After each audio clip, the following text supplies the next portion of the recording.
Olá, amados, graça e paz. Aqui é a Karina Ramos, do Ministério Vida, e é uma satisfação muito grande estar aqui mais uma vez para trazer um pouco daquilo que Deus tem colocado no meu coração. Nesse sábado eu quero falar com vocês a respeito de um tema muito interessante, é um tema que a gente se debate muito com ele, né? Que é a santidade, né? Eu intitulei esse pequeno devocional que eu vou trazer para vocês de Sede santos porque eu sou santo, que é uma parte do versículo, né? Então a passagem que eu quero ler com vocês hoje está em 1 Pedro 1, 15 e 16. Está escrito assim: Mas como é santo aquele que vos chamou, sede vós também santos em toda a vossa maneira de viver. Porquanto está escrito, sede santos porque eu sou santo. A gente às vezes fica meio preocupado com essa passagem, né? Fala assim, nossa, mas ser santo como Deus é santo? Será que isso realmente é possível? Eu quero trazer para vocês aqui o significado da palavra santo. A palavra santo aqui, ela é agios, que significa algo muito santo, algo sublime. Essa palavra procede de uma outra palavra que é agnos, que significa respeitável, puro, sem sensualidade, casto, recatado, puro de todas as faltas, imaculado e limpo. Infelizmente, amados, muitos não conseguem diferenciar hoje em dia os caminhos santos dos caminhos profanos, quando se trata de defender os seus próprios interesses. Eu sempre digo, né, que o errado ele continua sendo errado, mesmo se isso me beneficiar. Por exemplo, digamos que eu estou numa fila de banco e eu tenho a oportunidade de furar a fila, né? Furar a fila é errado, mesmo que eu esteja com pressa, né? Então, assim, mesmo que vá me beneficiar, continua sendo errado. Então, a gente hoje tem muita dificuldade, né? O ser humano tem muita dificuldade de estabelecer certo e errado quando bate de frente com os seus próprios interesses, quando a gente precisa defender os nossos interesses, né, os nossos direitos, daí a gente acaba dando aquele famoso jeitinho brasileiro, né? Não deveria ser assim. Eu sempre digo também que o certo ele é certo mesmo que ninguém esteja fazendo, né? E o errado continua sendo errado mesmo que todo mundo esteja fazendo. Tem uma coisa que eu digo com frequência aqui em casa, que é faz certo que dá certo, né? Porque se você fizer errado, com certeza alguma coisa vai dar errado lá na frente. Às vezes não dá errado na hora, você pensa que deu certo ali, mas lá na frente vai dar um problema. Vou dar alguns exemplos, por exemplo, palavrão, né? Eu venho do Rio de Janeiro, né? Eu sou carioca, mas estou há 7 anos em Curitiba, já me sinto curitibana. Mas no Rio é muito comum falar palavrão. E quando eu me converti, foi uma das coisas muito difíceis para mim, porque parecia que fazia parte do vocabulário natural do carioca, sabe? Então, mas quando eu me converti, aquilo ali não cabia mais para mim, né? Então, às vezes a gente pensa assim, nossa, palavrão é muito feio, feio na casa do vizinho, né? Mas se eu falar aqui dentro de casa, tudo bem, né? E não deveria ser assim, né, amado? A gente às vezes pensa que a gente julga muito o outro, né? A gente julga a santidade do outro, né? Tipo assim, nossa, fulano é crente e falou um palavrão. Mas às vezes eu tô dentro da minha casa, eu tropecei e falei o mesmo palavrão que ele. Tem até uma passagem na Bíblia, não vou lembrar agora, mas depois eu coloco aqui embaixo, que diz que quando a gente julga, a gente é condenado porque a gente acaba fazendo a mesma coisa daquilo que julga. A gente comete o mesmo ato quando a gente julga. E é triste, né? Outro exemplo por exemplo, a Bíblia fala em Provérbios para a gente não ficar de fiador. Hoje em dia é muito comum ficar de fiador, né? Porque você vai alugar uma casa, por exemplo, você precisa de fiador, né? A gente procura o máximo que a gente pode é que não fazer, não ficar, não pedir para ninguém ser fiador, né? Mas aí é assim, ó, por exemplo, eu posso falar para o outro, eu posso pregar para você aqui, né, santidade, falar, olha, você não pode ficar como fiador, não pode ninguém ser seu fiador, porque a Bíblia diz que não. Daí quando me convém, a mim, né, Karina, no caso, não, mas eu preciso, porque eu vou me mudar, não sei o quê. E daí eu dou aquele jeitinho e faço. Então é errado para o outro, para mim não, né? A gente sempre faz isso, né? A gente julga muito o outro, né? A gente bota uma máscara de santos, né? E a gente julga sempre é sempre o pecado, é sempre na casa do vizinho, não é isso? Por exemplo, digamos que você trabalha numa empresa e vai ter um aumento de salário, você vai ter uma promoção, sendo que o seu chefe pediu para você fazer umas coisas ilícitas, nada que vai te prejudicar, assim, né? A nível de legalidade com polícia, essas coisas, não. Mas é umas mentirinhas, assim, que você tem que falar. E aí ele falou assim, mas se você fizer isso, agir assim, eu vou te dar um aumento. Aí você pensa, poxa, estou precisando de um aumento, né? Ah, vou fazer, porque me convém, né? Quando convém, a gente faz. Muitas das vezes a gente, na maioria das vezes, né? A gente não ora a respeito daquilo, né? Eu tô precisando do dinheiro, eu vou lá e faço, né? Uma coisa que é um pouco errada. Eu sempre digo que não tem pouco errado, meio errado. Errado é errado, certo é certo, né? E às vezes a gente se mete em ciladas, amados, por conta de quando vai defender os próprios interesses, né? Daí não consegue separar o que é profano do que é santo. Porque se está defendendo o meu interesse, então é santo, tá tudo certo. Agora, se é o outro que está fazendo, nossa, esse fulano está fazendo uma coisa muito feia, né? Porque é ele que está fazendo, não sou eu, né? Agora, uma coisa que acontece demais, eu acho que é um exemplo assim mais forte assim que eu acho é no trânsito, gente. Difícil ser santo no trânsito. Eu não dirijo, né? Eu há muito tempo atrás eu aprendi a pilotar, mas tem séculos que eu não piloto, mas eu não dirijo. Mas a pastora Catiane dirige e eu tô sempre com ela, né? Gente do céu, às vezes eu tenho vontade de voar pela janela assim no pescocinho de alguém. Eu falo, meu Deus, me ajuda. Me ajuda a ser santa no trânsito, pai, porque as pessoas fazem coisas do arco da velha, assim, sabe? Olha, coisas assim absurdas que parece que compraram a carteira. Então, ser santo no trânsito é um desafio. Deixa eu ver o que eu ia falar aqui com vocês.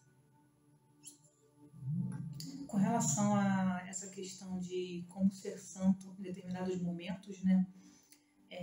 Sempre, deixa eu só tirar uma coisinha que apareceu aqui. Pronto, aqui é tudo espontâneo. Às vezes a pessoa me pergunta assim, tá, mas como é que eu faço para ser santo na prática?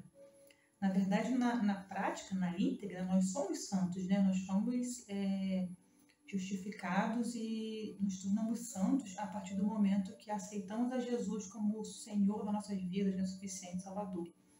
E estamos num processo de santificação, que é aquele processo de mudando a mentalidade, aprendendo a viver nesse novo reino que a gente está, né, tendo uma nova vida, uma nova perspectiva. Agora, uma coisa que é bastante complicada é como é que eu vou ser santa, né, ter atitudes de cristão se eu me alimento só de porcaria. Isso é uma coisa assim, gente, olha, quem me acompanha aí sabe que eu falo isso demais nos meus devocionais. Muitas vezes eu repito isso. Não dá pra gente ter uma atitude sensata, santa, cristã, se eu ficar me alimentando de um monte de porcaria.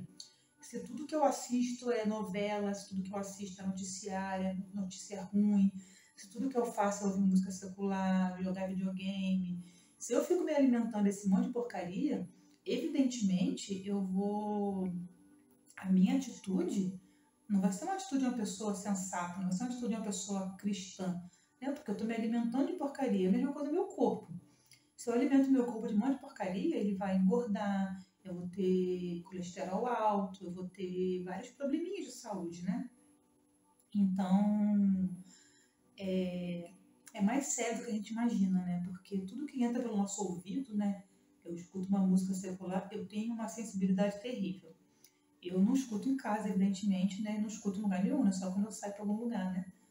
E eu tenho pavor de música secular, gente, vocês não fazem ideia. Às vezes tem que andar no Uber, né? Porque eu não tenho carro, a gente não tem carro ainda. E os caras no Uber, as mulheres também, né? Escutam umas músicas assim que eu fico assim apavorada com as letras das músicas. E coisa maligna é música secular, né? Porque ela fica na sua cabeça muito mais que um louvor, é impressionante. Eu posso ouvir 10 louvor naquele dia, mas se ouvir uma música secular, é a música que vai ficar na minha cabeça. Eu tenho uma memória musical muito boa. E é muito ruim, porque as mensagens são muito ruins. Eu lembro de uma pessoa que eu convivia muito tempo atrás, que ele dizia assim, mas eu assisto novela, mas isso não me influencia. E daí no dia a dia eu via umas atitudes deles assim, sabe? E eu pensava, nossa, como que não influencia, né?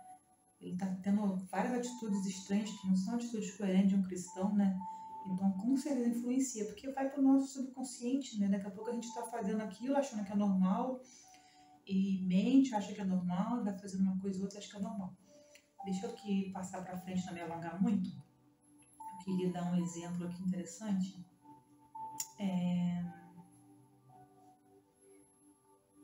Essa semana eu fiz uma pergunta, eu fiz uma constatação no meu status do WhatsApp. Eu até esqueci de colocar, tinha que ter colocado no Facebook, no Instagram, pessoal acompanhar. Eu fiz uma constatação, né? Como a gente consegue ser santo, como ser santo, manter a sanidade mental quando alguma coisa transtorna a sua vida, tipo assim, quando alguma coisa sai totalmente do eixo, né? Eu vou dar o exemplo da mudança, que a gente mudou de casa, mudou de residência, e a gente está assim numa guerra aqui com a internet, sabe? A gente tinha uma operadora, a operadora não conseguiu colocar os cabos, contratamos uma outra, ela não consegue passar os cabos, a tubulação está entupida, e daí estamos esperando, e tá assim, uma ladainha. E a gente está uma semana aqui já usando a internet do celular. Inclusive as coisas que a gente está postando, estamos postando pela internet do celular. E daí eu postei uma brincadeira no meu status, né? Como falar de santidade e como ser santo. Quando alguma coisa ela transtorna a sua sanidade mental, quando alguma coisa quer te enlouquecer, né? A gente manter a nossa postura, a mesma postura. Olha, amados, é muito difícil. Não é fácil não, tá? Não vou dizer que é fácil não. Porque eu, particularmente, eu fico abatida às vezes, né? A gente é humano, né? A gente... Na verdade, a gente não é humano, né? A gente é espírito. Eu costumo falar a gente é humano, mas tá errada essa frase, tá? Vamos corrigir aqui. A gente é um espírito que habita num corpo, possui uma alma, né? Então a gente é um ser espiritual. A gente aprendeu durante muito tempo que a gente é humano, mas a gente não tem mais a natureza humana, né? Essa natureza morreu. Eu sempre brinco aqui com a pastora Catiane, às vezes eu falo, nossa, mas eu sou humana. Aí ela, você é humana? É verdade, não sou mais humana, né? Então a palavra diz que a gente tem que se considerar morto, né? Para o pecado, morto para aquilo que é a parte humana, né? Que é a natureza caída, né? Então a gente... Como é que a gente faz isso na prática, né? Como viver essa santidade na prática? É aquilo que eu falei. Se eu não me alimentar das coisas certas, eu não vou conseguir de forma alguma manter uma mentalidade sadia e realmente ser santa como santo é o Senhor. Como é que eu vou ajudar o meu processo de santificação se eu passo uma parte do meu tempo fazendo, ouvindo coisa que não condiz, falando coisa que não condiz, né?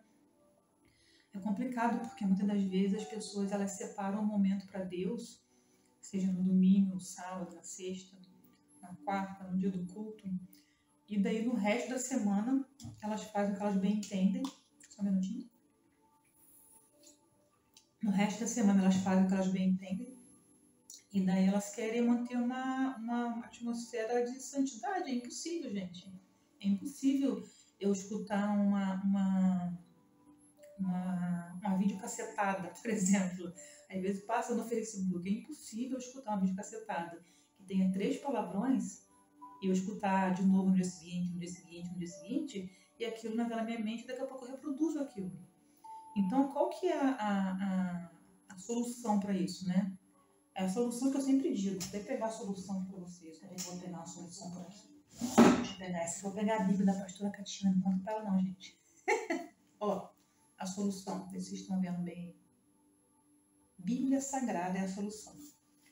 A única solução para a gente manter realmente os nossos caminhos alinhados com o Senhor é manter uma vida de leitura da palavra, uma vida de oração, uma vida de me alimentar de coisas boas. Livros, gente.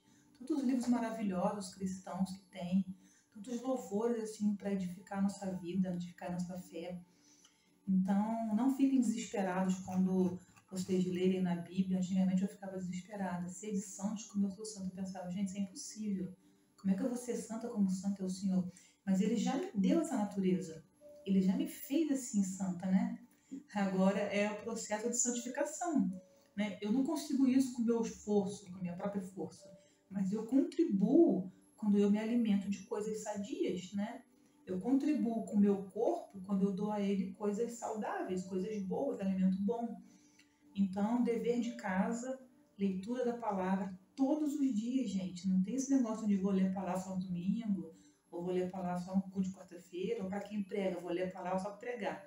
Gente, eu leio a Bíblia todos os dias. E se por um acaso eu tiver uma correria e eu não ler a Bíblia naquele dia, eu fico transtornada, de verdade. Porque é como se eu tivesse ficado um dia sem comer. E daí eu fico passando mal, fico anêmica.